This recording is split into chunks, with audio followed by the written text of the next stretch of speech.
बर' हारिमु आफादनि 17थि खुंगा बेखौ मा हाबाफारि एबा मा नोजोरखौ लानानै खुंनाय जादों? गिबियावनो आङो प्राइम 24 हेडलाइन्स जोंनि बर' रादाब नोंथांमोनखौ होसो फैनानै बिसिम सफैनायनि थाखाय जोबोद साबायखर। दा नोंथांनि सोंनायनि फिननाय बादियै जोंनि दुलाराय बर' हारिमु आफादनि जिथु थांखि, बे थांखिया जोबोद गुवार।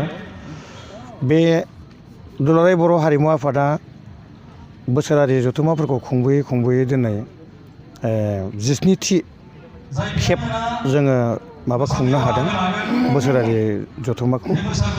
दा बेयाव थांखिया बेनो जे सारा बर'फोरनि गेजेरावहाय जाय सुबुं मोसानायफोर, बे सुबुं मोसानायफोरा माने जायगा लाना जायगा बेलेग इनडिसिप्लिन, खना गिदिंनाय बायदिसिनाफ्रा माने मिलाया।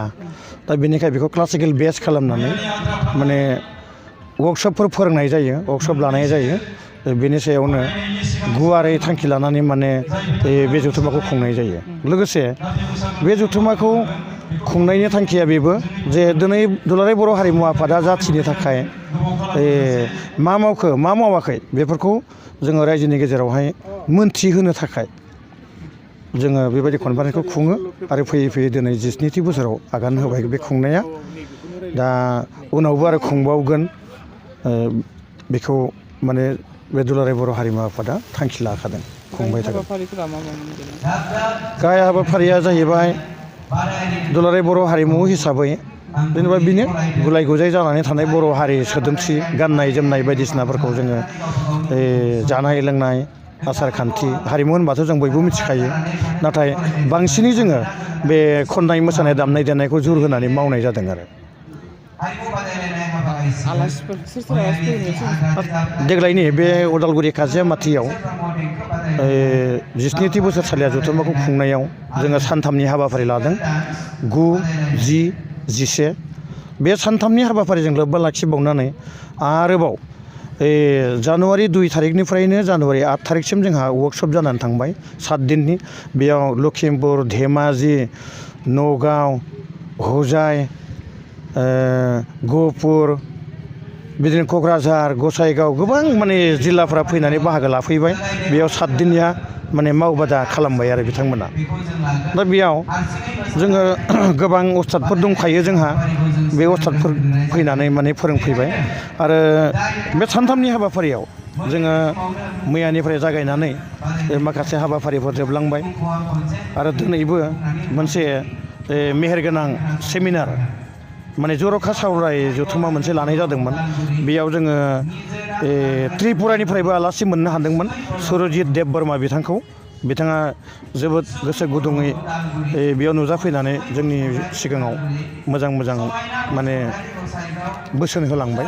जों बिथांखौ साबायखर बावदों आरो बेनिफ्राय गाबोन जोंहा फैयै जोबथि सान, बे 11/1/2020 थारिख गाबोन जोबथि सान जोंनि गेवलां मेल। बे गेवलां मेलाव जोङो गेवलां मेल बेखेवगिरि हिसाबै जोङो मुस्रि बनजार दैमारि, BTCनि मावफुं सोद्रोमा, जोङो बिथांखौ माने कनसेन्ट मोननो हादों। आरो हाग्रामा महिलारि बिथाङाबो BTCनि चिफ गाहाय आलासि महरै नुजाफैगोन। आरो दुलाराय बर' थुनलाइ आफादनि गाहाय नेहाथारि मुस्रि प्रसान्त बर' बिथाङाबो जोंनो कनसेन्ट हरदों। आरो सायख'जानाय बिबुंथिगिरि हिसाबै जोंहा दङ मुस्रि खाम्फा बरगयारि, लेङाइ गाहाय मावखुंगिरि BTCनि। आरो दुलाराय बर' फरायसा आफादनिफ्राय मुस्रि प्रमद बर', आरो वमेन जास्टिस फरामनिफ्राय अनजालि दैमारि, जों बिथांमोननिफ्राय माने कनसेन्टखौ लानाय जादों। गाबोन बिथांमोना नुजाफैगोन। बे समाव आङो बे खायजामाथियाव जानाय 17थि बोसोरसालिया जथुम्मा दुलाराय बर' हारिमु आफादनि बानजाय आफादनि आं नेहाथारि मुस्रि कमलाकान्त बर'। आरो आंनि खाथियाव दङ नै जोंहा लेङाइ आफादगिरि आदा पतेन्द्र बसुमतारी। आरो बेनिफ्राय बिथाङाबो दङ नै मावथि सुबुं सासे जोंनि RCनि।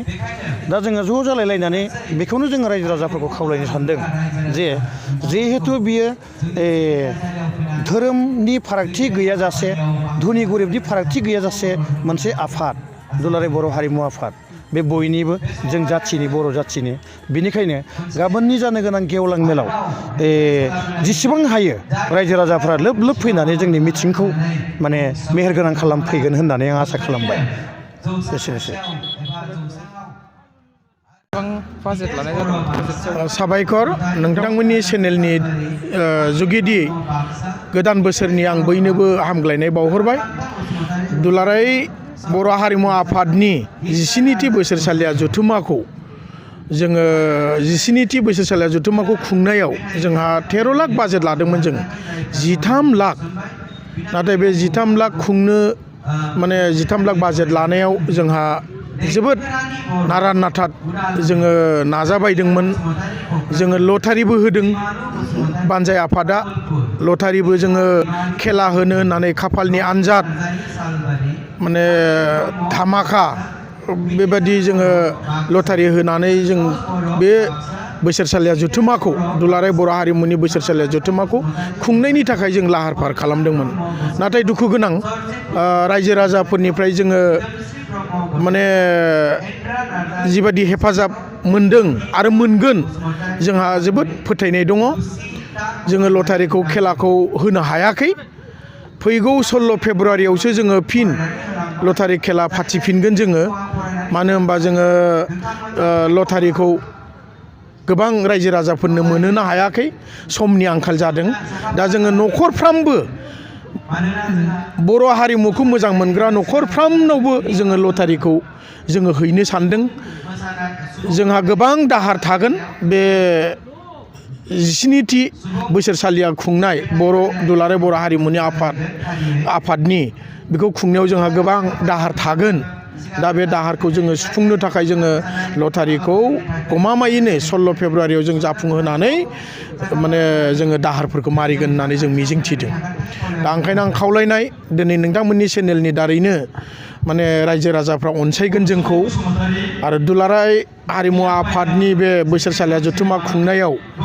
जोंखौ दाहार थानायनिफ्राय जोंखौ सुंख'गोन हारिमु थाबासो जाथिया सिनायथि मोनो बेखौ बयबो रायजो राजाया मिथिगौ गाव माने मोनसे जाथिनि सिनायथिया हारिमुजोंसो जायो दा बे हारिमुखौ खुंनो थांनायावनो जोंनि बानजाय आफादनि जेरै आफादगिरि रिहन दैमारि मिनिस्टार गभर्नमेन्ट आसामनि बिथाङा आफादगिरि वर्किं प्रेसिडेन्ट अर्थात मावफुं आफादगिरि मिथाराम बसुमतारी बारग' EM BTCनि आं लेङाइ आफादगिरि आरो लेङाइ आफादगिरि दंबावो जोंहा गोबां त्रिदिप दैमारि रिपेन दैमारि MCLA त्रिदिप दैमारि स्पिकार अलिन्द्र मोसाहारि EM आरो नेहाथारि जोंहा कमलाकान्त मोसाहारि आरो लोगो नेहाथारि आरो गोबां बानजाय आफादनि गुबुन गुबुन माने बिबानाव दङ दा बिथांमोना मुखुबै